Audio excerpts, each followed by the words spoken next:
Hello and welcome to the Squared Circle Psychobabble. My name is Michael Valenti. This is Ralph Valenti, and tonight we're going to talk about the big news that happened over the weekend, including the Twitter war from Ronda Rousey and Becky Lynch, the return of Jim Cornette in the wrestling industry, a second show announced for All Elite Wrestling, and the Undertaker has another non-kayfabe interview with Ed Young. Before we get to all that, make sure you subscribe and hit that bell for notifications as we're trying to hit 5,000 YouTube subscribers before All Elite Wrestling, Double or Nothing. So Ralph, let's start off with probably the most talked about thing throughout the weekend, the Twitter war between Becky Lynch and Ronda Rousey. It just started off as a, innocent banter between the two, and then things got very personal. And I think what ended up happening was Ronda Rousey worked herself into a shoot. Yeah, and I think so one of the things that I definitely noticed was Ronda Rousey was definitely kind of hinting at wrestling is scripted, which we all know it's scripted, but she kind of even pointed that out. She even said, I don't care what the script says. She referred to Becky Lynch by her real name and said that the next time they see each other, I think it was on Raw, that she was going to beat the shit out of her. I'm all for trying to add a little fuel to the fire, whatever they have to do to make sure that by time you get to WrestleMania, this is still at the forefront and still something that the fans want to see. But to me, I think a lot of this went overboard, and I think that Ronda Rousey was really kind of out of her element with this one. Yeah, it definitely seemed like, I understand Ronda Rousey from her promos on TV. It seems like every time she gets flustered, she kind of goes off script, off the wall. And some people actually kind of like that side of Ronda Rousey. Like, that's the Ronda Rousey we expect to see, and that's the Ronda Rousey we saw in UFC. Yeah. But whether or not this was WWE trying to work this into the storyline or things went off the rails, it makes it very interesting. And obviously people are talking about this, and this is what you want for a match that's supposedly going to be the main event of WrestleMania 35. Whether or not it's a one-on-one or a triple threat still is to be determined. But the other thing that I was kind of seeing around on the news outlets and all over social media is that Paul Heyman is having his hand in writing this story with Ronda and Becky and everybody. And really, so knowing Heyman's storytelling in the past and how he writes stuff and how ECW was, do you think that's can you kind of see how Heyman could be involved in this as well? Well, if you're talking about some of the stuff that we've seen on either Raw or SmackDown, I think it would make sense that he's involved in this, if that really is true. I mean, I think that overall the storyline has been okay. There's been certain parts of it that I don't like, but for the most part, I mean, this is still a match I want to see, whether it ends up being Becky Lynch and Ronda Rousey, or it ends up being the triple threat and they add Charlotte Flair. The thing that I didn't like about the whole Twitter beef, like I said, was, Ronda Rousey really kind of pointed out that this is scripted. And we all know that this is scripted, and we kind of accept that. It's just that, that's not really helping your storyline progress. It's more or less setting it back because you're kind of exposing the world to, this is essentially scripted. Everyone knows that, everybody accepts it, but at the same time, it's kind of like, nobody wants to see the little guy behind the curtain that's really the Wizard of Oz. It's just one of those things you just go along with. It's entertainment. It's one of those things you're not supposed to expose the world to. And I think Ronda Rousey really kind of messed up in this situation and bit off a little more than she could chew. All she has to do is show up week in and week out on Raw and just trust that they're going to book her in the right situations to progress the storyline.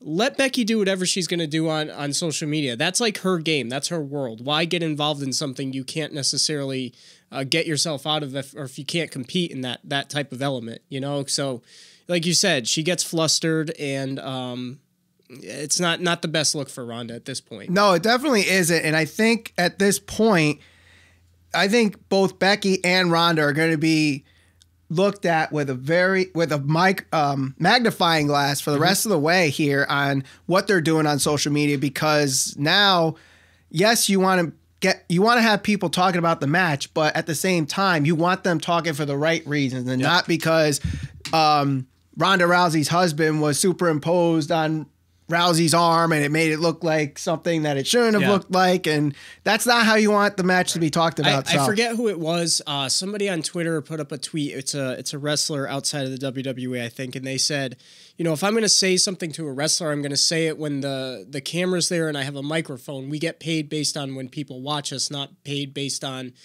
Twitter. So, that's an interesting point, though, because nowadays, everybody's looking at social media more than they are television. Sure. There are more people on Twitter and you got YouTube. And we could talk about a certain segment last week on YouTube. I was going to bring that up if you didn't, thing. So I'm glad you did. But. So, but like, it not necessarily has to be done in front of the camera because now people are looking at social media more and more than ever. So I think something like this actually helps them, where if they waited until it was on TV, some people would have been like, oh, this is forced and this is corny and stuff like that. No, so I think that, wrestlers can use social media to their advantage. I think a little bit of it goes a long way. But the problem was, I think some of the things they were saying really kind of turned people off, and it almost kind of grew into its own thing that was, just didn't really help progress the storyline based on what Ronda was saying specifically. But to your point, like you said, social media, when used correctly, if it's a good segment and you put it on YouTube or whatever, it can have that reach and it can multiply and people can see it. Perfect example was the segment with Batista. So that was viewed over 7 million times. And, that's probably one of the highest viewed WWE videos that they've uploaded in recent memory, I would think. So that just goes to show you, if it's used correctly and you target the right audience, it can go a long way. I just don't think that what Ronda and Becky was doing on Twitter helped the feud. I think it kind of set it back a little bit, but we'll see what happens on Raw. They'll get it back on the right tracks, I'd imagine. So yeah, definitely. Not overly concerned about it. Now, let's move over to All Elite Wrestling here. And we know that there was a list of shows that were rumored to be coming for All Elite Wrestling, one of them being the Jacksonville show in July, and we have confirmation now that this show is happening in July. On the most recent episode of Road to Double or Nothing, Brandy Rhodes is offering a contract to Be Priestley. So in that talk with Priestley, she mentions Fight for the Fallen. It is the new second show for All Elite Wrestling that's happening in July in Jacksonville, where all the proceeds are going to go to gun violence victims in Florida and in Jacksonville. So now that we know that there's a second show confirmed, there's no date yet. I didn't think they said a date. They just said July. Didn't say a date. All they really did was say, that there was going to be an event. So we know the name of the event. We know that they were going to be setting this up from the beginning, which they said going back, when they first even announced at their first rally that they were going to be holding a show in Jacksonville. But we know the name. We know it's going to be in Jacksonville. Other than that, I guess we just kind of wait and see what happens and see what develops over the next course of the however many months. But the fact that they asked Priestley to be at this show and not Double or Nothing is very interesting. I find it interesting because, one, Be Priestley is one of the most talked about women wrestlers in independent wrestling. And the fact that I guess right now that she won't be on Double or Nothing, maybe she does, and it's not announced yet, but I guess maybe you have her face the winner of the triple threat match at Double or Nothing, and then that leads to the first women's championship match. I mean, it all depends on what they're going to do with Priestley, and it seemed by the conversation like she might be one of those where she won't have an exclusive contract with AEW. I guess it will just be part of her independent shows because, being from England and doing all British dates and stuff like that, and her boyfriend being Will Ospreay, that makes it interesting too. Does this lead to, when Ospreay becomes a free agent, whenever that is, him going to All Elite Wrestling? Yeah. There's a lot of speculation there and very little information on that, but still a lot of big information. Yep. I know we talked about the stadium shows on our last Wednesday's episode. If you haven't seen that yet, the link will be in the description. I'll have the eye above my head. Do you see this show going to be in the Jacksonville Jaguars Stadium, or do you think that's too big for now? I mean, it all depends. I mean, we even talked about this. They don't necessarily have to sell the stadium out. They could section it off where they just do the bottom tier or something like that. It all depends on how successful Double or Nothing is. We know that the ticket sales were there. They have to go out there. They have to have the show. It has to be successful. It has to have a substantial amount of people view it.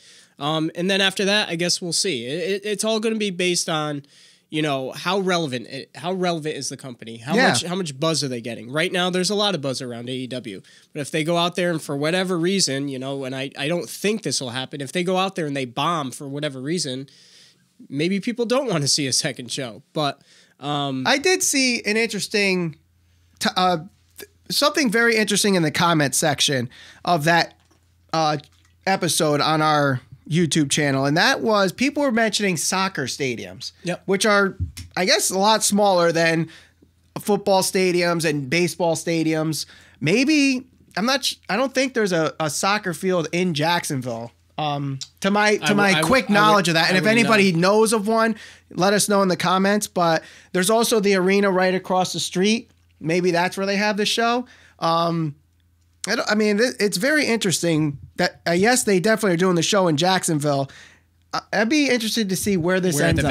Where the venue actually ends up. But another company that's actually creating a little buzz over the weekend is not AEW or WWE, but actually Major League Wrestling. Yep. And they're creating buzz because they just did a show in Chicago, the Intimidation Games, and Jim Cornette has returned to the world of professional wrestling. Yep. Very, very interesting to see Cornette back. And I guess he's going to be part of their commentary team. He's going to have a backstage role as well.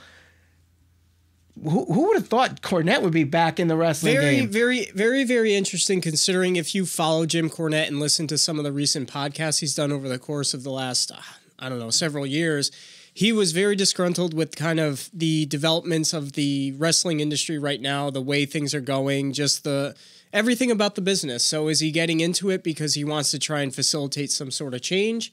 I don't know. I think he's a smart guy. He's obviously been all over the world and been within, numerous companies ranging from, obviously WWE, Impact, Ring of Honor. So he's been around, and I think now he kind of sees that the growing resurgence of the independent scene right now, strike while the iron's hot, get back into it. He's got a great mind for the business. He's, like I said, he's been around for a long, long time. He's been everywhere. So why not? I think this is a great great pickup for MLW, and he can only help them, in my opinion. And not only that, MLW slowly but surely is growing with attention. I mean, maybe 6 months ago, I wouldn't have known too much about Major League Wrestling, but hey, our first interview on this podcast was a guy from MLW, and it was Brian Pillman Jr. Yeah, they got a lot of good young talent there mixed in with some other guys. Like, obviously, we know Tommy Dreamer goes there. We saw Sandman went there. So for some of those older guys that are going back to kind of give back to the younger generation, for these guys that are kind of on their way up, I think it's good for them. I think that the young guys can learn from these guys, the older wrestlers, as well as guys like Jim Cornette. So, it's good. Also, the other thing, too, is with Cornette, this is a guy that's been in the business for a very, very long time, knows good talent when he sees it, has his, had his hand in a lot of good storytelling in the past. So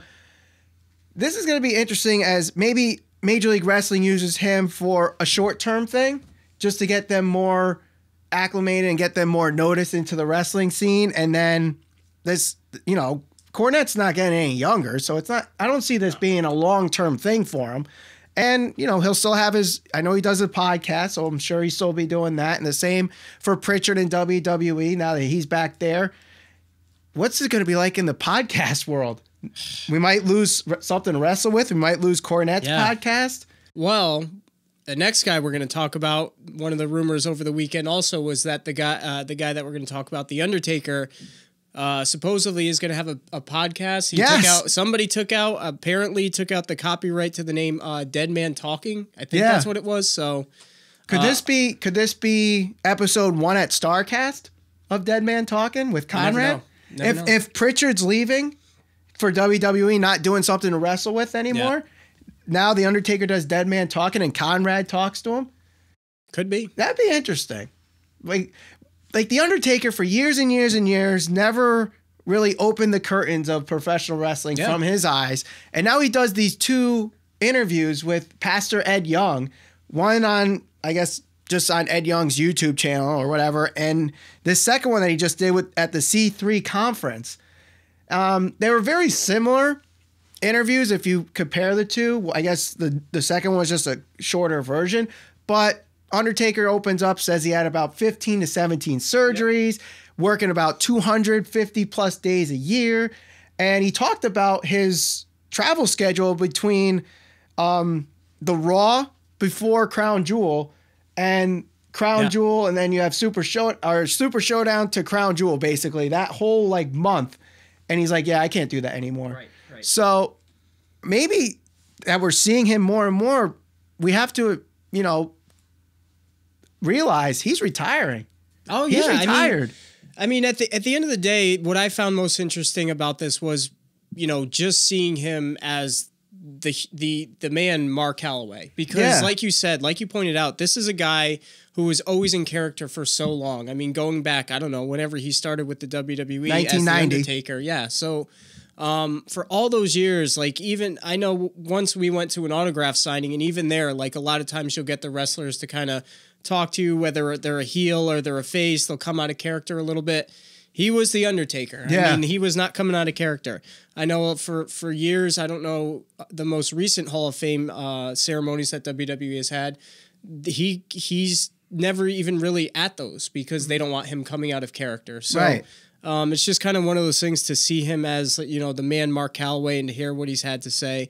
One of the most interesting things that he did say was he talked about just the approach that the wrestlers have nowadays and how they're not necessarily kind of working towards developing their characters so much as they're just kind of going out there performing these crazy moves. And now the people are so focused on just the moves that they're not really invested in the characters. And we've had conversations about that on previous We even asked Brian shows. Pillman about that in the interview. Yeah. And that's something that unfortunately I think some of the wrestlers aren't paying as much attention to. And I think that hurts the business because you want to invest in the characters. You want to root for somebody. You want to boo somebody. And I think right now you get a lot of those kind of spot fest matches. And I think that's where Cornette's going to help with MLW too, because there's a lot of young guys there, like we already mentioned, Pillman, MJF's there. We have the Lucha Brothers there, and it's like teach them the psychology. Teach him the psychology, and not just like everything's a flip and a flop and a dive and all this. You can have those in matches, sure, but just give a reason to, not just because. Yep. So I don't know. Let us know what you think of everything that we talked about here. If you like any of our points, make sure you like this video, share it all over social media, and subscribe. Hit that bell for notifications. We're trying to hit 5,000 YouTube subscribers before All Elite Wrestling, Double or Nothing. For Ralph Valenti, my name is Michael Valenti, and thank you for watching the Squared Circle Psychobabble.